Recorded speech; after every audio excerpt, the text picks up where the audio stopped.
Баршаңызға қайырлы күн, достар. Бүгін сіздермен осындай әдемі, қытырлақ, қатпарлы самса дайындайтын боламыз. Наурыз мерекеміз жақындап келе жатыр. Осындай дәмді рецептпен жақындарыңызды қуантып, столдың сәнін кіргізуге болады. Бұл өте оңай рецепт, қарапайым. Сол үшін жазып көріңіздер. Каналыма тіркелуді ұмытпаңыздар. Енді бізге ол үшін 1 келі ұн мен жарты литр 500 мл су қажет болады. Сонымен қатар 1 ас қасық тұз қажет. Ұнымызға тұзымызды салып, барлық суды құйып аламыз. Біркелкі етіп қамырымызды илеп аламыз да. Өзіңізге қалай ыңғайлы. Осылай столдың үстіне біркелкі болу үшін есіп алуымыз қажет. Енді нанымыз тынып, жақсы болсын десеңіз, осылай үстіне сұйық май құйып, біршама уақытқа қойып қоямыз.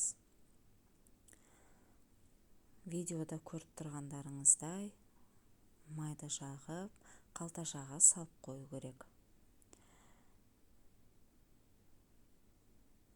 Нанымыз сол кезде әдемі болып, тынып, жұмыс істеуге өте ыңғайлы болады. Енді салмамызды дайындаймыз. Ол үшін мен осындай 2 үлкен пияз дайындап қойдым, және де тартылған ет. Салмасына өздеріңіз білесіздер. Еттеріңізді турап алсаңыздар да болады. Мен осындай тартылған етті алдым. Оған асқабақты қосып алсаңыздар да болады. Өз еркілеріңіз. Дәмдеуіштерің оған мен қарабұрыш пен тұзын салдым. Содан кейін сұйық май.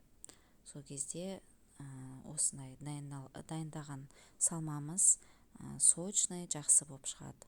Көбірек пияз салсаңыздар, күшті, дәмі өте керемет болып шығады. Енді нанымыз тынып болды. Осылай 2 бөлікке бөліп аласыздар. Мынаған қараңыздар. Өте керемет, сондай пластичный қамыр болып шықты. Содан 2 бөлікке бөліп алғаннан кейін кішкене қойып қойсаңыздар, жаюға сол кезде ыңғайлы болады. Нанымызды осылай жұқа қылдырып жайып алыңыздар.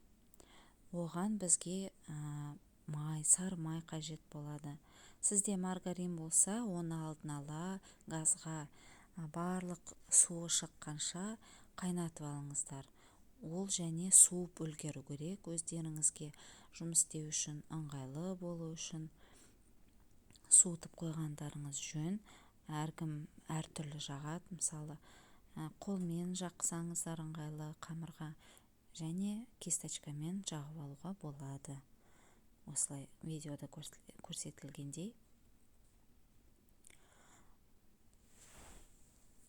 Нанымыз өте әдемі болып шықты. Ыңғайлы. Барлық майымызды жағып алғаннан кейін бірде-бір жерін қалдырмай жағып алыңыздар. Сол кезде күшті қатпарлы болып шығады. Осылай рулет етіп орап аласыздар. Мінекей қыздар, осындай қалған бөлігіне жағып аламыз. Осылай рулет етіп қалташаға салғаннан кейін 10 минуттай екінші нанымыз жайып алғанша морозильникке салып қойсаңыздар, сол кезде нанымыз тынып, майы сініп, дайын тұрады. Екінші нанымызды жайып аламыз. Енді сонымен айта кететін жайт, қыздар, осы нанымызды жасап қойып қойсаңыздар морозильникке, әрдайым сізде дайын қамыр, қатпарлы қамыр тұрады. Дайын қамырды алып шығып, холодильникке салып қойсаңыздар, ол бір келкі еріп, сол кезде дайын тұрған қамырмен аяқ асты келіп қалған қонақтарыңыз болса, осылай самса дайындай қойсаңыздар өте керемет. Ол бүлінбейді, оған еш нәрсе болмайды. Енді морозильникте тұрған қамырымызды алып шығып, екінші осылай жайып алған қамырға қосып, рулет етіп, қайтадан ораймыз. Көріп тұрғандарыңыздай. Соны қайтадан стабилизацияға, морозильникқа қойып қоямыз. Бір 5-10 минутқа. Дайын болған қамырды 5-10 минуттан кейін шығарып аламыз. Бөліктерге бөліп аламыз. Осылай қатпарлы, көріп тұрғандарыңыздай әдемі болып шығады. Барлық нанды жайып аламыз. Дұрыс шыққан қамырға ұн да қажет емес, ұнсыз жаюға болады. Енді өздеріңізге ұнаған формамен жасап дайындап алуға болады. Осылай үшбұрышты етіп, немесе өріп жасасаңыздар, домалақ қылдырып істесеңіздер, өте әдемі болып шығады. Барлық самсаны бір келкі етіп жасап аламыз.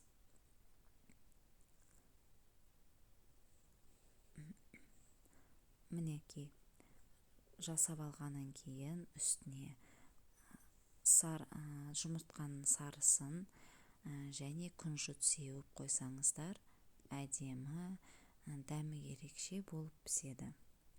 Енді осындай әдемі самсамыз шықты. Духовкамыз 180 градусқа қыздырып, 30 минуттай пісіріп аласыздар. Осылай әдемі, қатпарлы болып шықты. Сіздер өз балаларыңызды, жақындарыңызды қуантып, осындай самса дайындап берулеріңіз болады. Видеом ұнаса, комментарий жаза кетіңіздер. Каналға тіркелуді ұмытпаңыздар, достар. Сіздермен болған Анжела.